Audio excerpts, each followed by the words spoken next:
Hello students, IIT brain में आपका स्वागत। आज हम फिजिक्स में आईई इरोडो के प्रॉब्लम 3.43 पर डिस्कस करेंगे। पहले एक बार आप क्वेश्चन सुने। Two coaxial rings each of radius capital R made of thin wire are separated by a small distance L very less than R and carry the charges q and minus q as shown below. Electric field potential at the axis of the system as a function of x coordinate is, यानी आपको x axis में किसी distance पर electric field potential calculate करना है। सो कैसे करेंगे और क्या डायग्राम गिवन है, एक बार आप उसको समझें।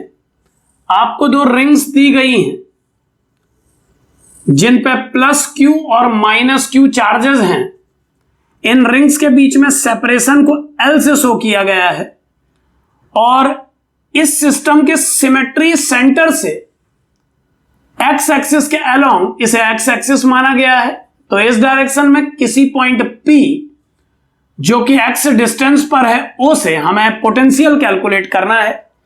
L का वैल्यू R से बहुत छोटा दिया हुआ है और हमें P पॉइंट पर पोटेंशियल को कैलकुलेट करना है। तो समझें, ये प्रॉब्लम हम पहले भी सॉल्व कर चुके हैं। हम दोनों रिंग का इंडिविजुअल पोटेंशियल कैलकुलेट करके पी पॉइंट पर नेट पोटेंशियल पता लगा चुके हैं। लेकिन आज इस क्लिप में एक बार हम इलेक्ट्रिक फील्ड का रिजल्ट आने के बाद उसकी हेल्प से पोटेंशियल निकालना चाहेंगे।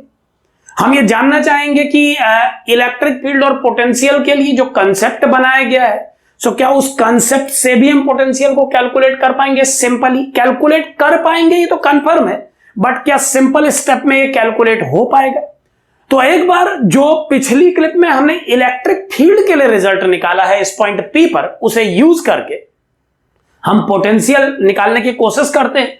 तो आप एक बार पहले रिजल्ट देख लें। जो इलेक्ट्रिक फील्ड का रिजल्ट इससे पिछली क्लिप में हमने कैलकुलेट किया था P पॉइंट पर, उसका वैल्यू था -1/4πε0 QL into R square minus 2x square upon R square plus x square to the power 5/2। Sorry, ये 5/2 था इंटू I के।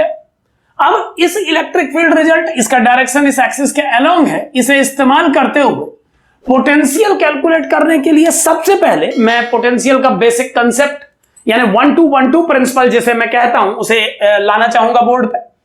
तो according to 1-2-1-2 principle, P point पे पोटेंशियल माइनस इनफाइनाइट पे potential equal to integration measuring point से P की distance यानी x से लेकर इनफाइनाइट तक। मैं बार बार बताता हूं, एक बार फिर सुने कि ये प्रिंसिपल 1-2-1-2 है, यानी ऑर्डर गलत, सब कुछ गलत। तो आपको ध्यान देना होगा, जब आप यहां पर 1-2 लिखते हैं और यहां पर 1-2, तो वो सिंक्रोनाइज होने चाहिए। सो Vp minus V infinity, P और इंफिनिटी के बीच में, क्योंकि इस क्वेश्चन के लिए इंफिनिटी एक जीरो पोटेंशियल का पॉइंट माना जा सकता है। ये डेफिनेट साइज का सिस्टम है। डेफिनेट सिस्टम के लिए हम जानते हैं इनफाइनाइट एक रेफरेंस का काम करता है। सो इनफाइनाइट को रेफरेंस मानते हुए Vp माइनस V इंफिनिटी को लिखा जा सकता है x से इंफिनिटी तक इंटीग्रेशन E डॉट dr।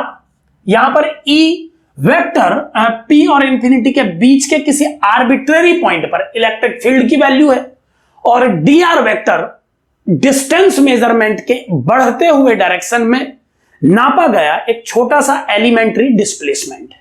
सो इन सभी बातों को ध्यान में रखते हुए अगर मैं इसे सॉल्व करूं तो क्या बनेगा, एक बार आप देखें। Vp इसे मैं 0 अप्लाई कर दे रहा हूं जो कि इसकी वैल्यू है, equal to integration x to infinity electric field का वैल्यू P और इंफिनिटी के बीच में किसी आर्बिट्रेरी पॉइंट पर। अब क्योंकि ये डिस्टेंस x और इनफाइनाइट तक डिस्टेंस इनफाइनाइट है, तो इसके बीच के किसी आर्बिट्रेरी डिस्टेंस को मान लीजिए मैं स्मॉल r सिंबल से प्रेजेंट कर रहा हूं। यहां पर स्मॉल r को अभी तक यूज नहीं किया गया है।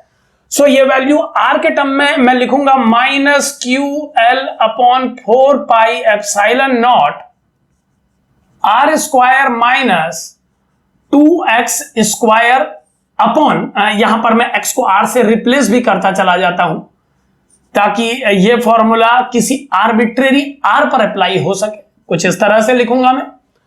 और डिस्प्लेसमेंट वेक्टर को मैं लिखना चाहूंगा एक छोटे से डिस्प्लेसमेंट वेक्टर के रूप में dri क्या। अब i डॉट i 1 होता है, तो नेक्स्ट लाइन में सारे कांस्टेंट्स को बाहर करने के बाद इसका लुक आप देखें क्या बनेगा, minus Q L upon 4 pi epsilon naught integration X to infinity, और अंदर जो टर्म बचेंगे वो ये हैं। इसे मैं थोड़ा सा सिस्टमैटिक बना के लिखना चाहूंगा और आप लोग तो समझ ही जाएंगे लिखते ही। क्लियरली आप समझ गए होंगे कि मैंने माइनस 2r स्क्वायर को r square minus 3r square लिख दिया है। पर्पस क्या है अभी दिख जाएगा। इन दोनों को इसके जैसा बनाने के लिए मैंने ऐसा किया है। और dr इंटीग्रेशन करते वक्त भी हमें यह सब ध्यान रखना पड़ता है। i.i1 होता है उसे हटा दिया गया है। अब इसे दो पार्ट में ब्रेक करने पर ये vp का वैल्यू आ जाएगा minus Q L upon 4 pi epsilon naught integration x to infinity r square plus r square upon 5/2 power, तो डायरेक्ट ही लिख लेता हूं 1 अपॉन r square plus r square की 3/2 पावर।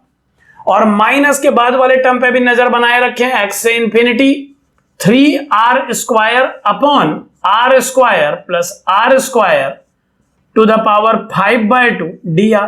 इसे भी एक dr देना चाहिए था मुझे। सो कुछ इस तरह से इस कंप्लीट एक्सप्रेशन को दो पार्ट में तोड़ा जा सकता है। यानी अब एक इंटीग्रेशन के दो इंटीग्रेशन बन चुके हैं। माइनस वाला टर्म बाहर जो था वो अभी भी प्रेजेंट है। अब ध्यान दें, अगर आप इस टर्म को ध्यान से देखें या इस क्वेश्चन को ध्यान से देखें तो जिन लोगों ने इंटीग्रेशन बाय पार्ट मेथड पढ़ी है उनकी आंखें इतनी फोकस्ड होती हैं कि यह टर्म देखते ही उन्हें आइडिया आ जाता है कि अब क्या होने वाला है। वैसे भी आपको याद दिला दूं कि बाय पार्ट में एक ऐसा क्वेश्चन डिफाइन किया जाता है जिसमें दो टर्म एक साथ एसोसिएट रहते हैं और किसी एक का इंटीग्रेशन दूसरे टर्म को कैंसिल करने वाले टर्म को जनरेट कर देता है। आइए उस स्टेप को एक बार समझें। अगर इस पहले टर्म में इस कंप्लीट एक्सप्रेशन को फर्स्ट टर्म मान के एक 1 को मैं यूज करूं तो इसे फर्स्ट पार्ट और इसे सेकंड पार्ट मानते हुए इंटीग्रेशन अप्लाई करने पर हमें वीपी का वैल्यू मिलेगा minus Q L upon 4 pi epsilon naught integration X to infinity. पहला टर्म प्लेस किया, या एक काम करता हूं, अब मैं चूंकि इंटीग्रेशन अप्लाई ही कर रहा हूं तो पहले ये साइन हटा दूं। सो ये बन जाएगा minus Q L upon 4 pi epsilon not, और अब मैं इसको फर्स्ट इसको सेकंड मान के इंटीग्रेट कर रहा हूं तो क्या बनेगा देखें। फर्स्ट टर्म को प्लेस किया, मैं फॉर्मूला अप्लाई कर रहा हूं।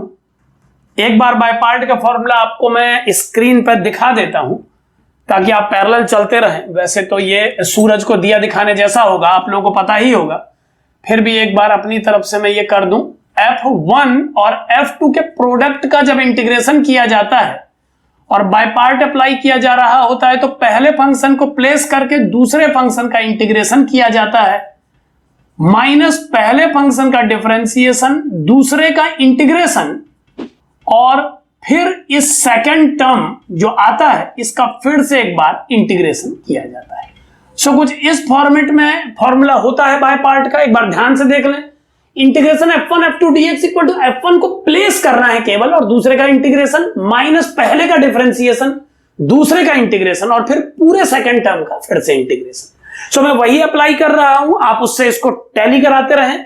ये बन जाएगा 1 upon R square plus X square 3/2 power 1 का इंटीग्रेशन x होता है, ये बहुत इजी है, माइनस इस टर्म का डिफरेंशिएशन। अब ध्यान देंगे 3/2 पावर ऊपर जाके माइनस 3/2 बनेगी और इस माइनस 3/2 पावर वाले टर्म का डिफरेंशिएशन हो जाएगा माइनस 3/2 जो इसे प्लस बना देगा, और इस टर्म को मिलेगी माइनस 5/2 पावर जिसे डिनोमिनेटर पे भेज के मैं वापस 5/2 से प्रेजेंट कर रहा हूं। इसके अलावा चूंकि इनर टर्म को चेन रूल से सॉल्व करना पड़ेगा तो दूसरे स्टेप में इसे डिफरेंशिएट करने पर एक 2r का टर्म और आएगा। यहां ध्यान देते रहें, यहां पर भी मैंने जिसे x लिखा है मैं उसे r लिख दूं। ये x जो होता है ये माइंड में ऑटोमेटिकली सेट इंटीग्रेंड होता है, लेकिन हमें ध्यान रखना होगा कि इस प्रॉब्लम में हमने dx नहीं सोचा है, dr सोचा है, तो ये सतर्कता आप बरतें। ये कभी कभी मैं भी मिस करता हूं, ये dr टर्म में इंटीग्रेंड है तो मुझे r लिखना चाहिए था, मैंने उसे x लिखा, ऐसा नहीं करें आप लोग।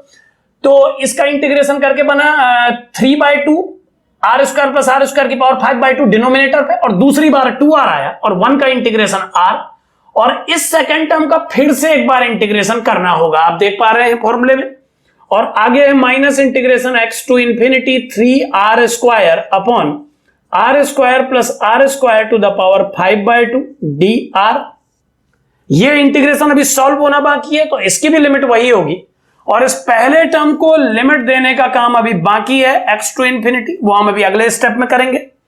अब ध्यान से देखें, जो मैं आपको बता रहा था कि बाय पार्ट के एक क्वेश्चन की कैटेगरी में यह समझाया जाता है कि डबल टर्म वाले इंटीग्रेशन में कभी कभी एक टर्म को सॉल्व करने पर दूसरे टर्म का कातिल मिल जाता है। अब वही चीज आप यहां देख पा रहे हैं, ये 3r² अपॉन इतना और सेम टर्म आने के कारण देखिए ये क्वेश्चन कैंसिल हो गया। यानी जितना टफ दिखने में है उतना टफ है नहीं इंटीग्रेशन। बाय पार्ट का यूज करके ये टर्म कैंसिल, और अब आपके सामने ये टर्म आ गया है।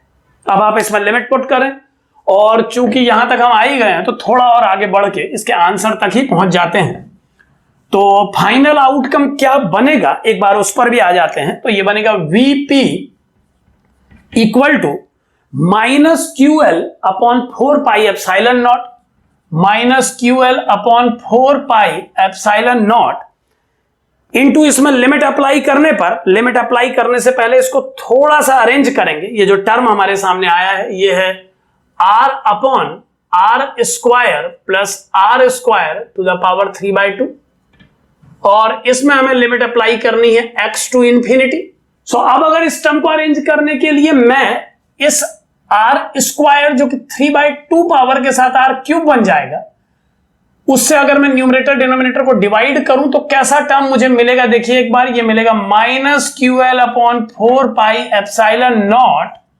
न्यूमरेटर पे मैं इसे 1/r बना दे रहा हूं। यहां पर आप ध्यान देते रहे, मैं r² को बाहर लाने की कोशिश कर रहा हूं, तो ये r³ बनेगा। सो मैं इसे r² लिख देता हूं।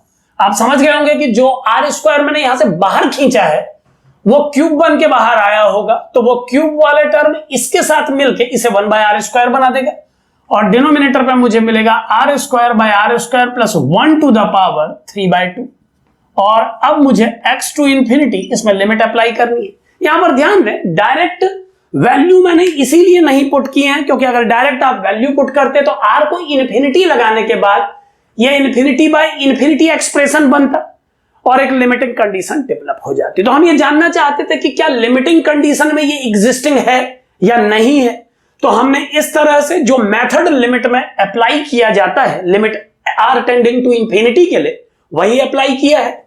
अब r की लिमिट अप्लाई मैं इसमें करूंगा, तो VP का वैल्यू क्या आएगा आप देखें, ये बन जाएगा -QL अपॉन 4πε0। ये आउटसाइड टर्म है, एक लाइन में यहां से और हटा लेता हूं, तो ये बन जाएगा -QL अपॉन 4πε0। इंफिनिटी लगाने पर ये 0 अपॉन 1 की पावर 3/2 बनेगा, यानी 0 माइनस x अप्लाई करना इसमें मुश्किल नहीं था, तो x को आप इसमें अप्लाई करने की बजाय इसी में अप्लाई कर, क्योंकि प्रॉब्लम x के साथ नहीं थी, इंफिनिटी के साथ थी। इंफिनिटी के वैल्यू के पुट करने पर इस फंक्शन की एग्जिस्टेंस को देखना था मुझे, तो इंफिनिटी पुट करने के लिए मैंने चेंजेस किए। अब मैं x डायरेक्ट इसी में अप्लाई कर रहा हूं, तो ये हो जाएगा x upon r² plus x² to the power 3/2।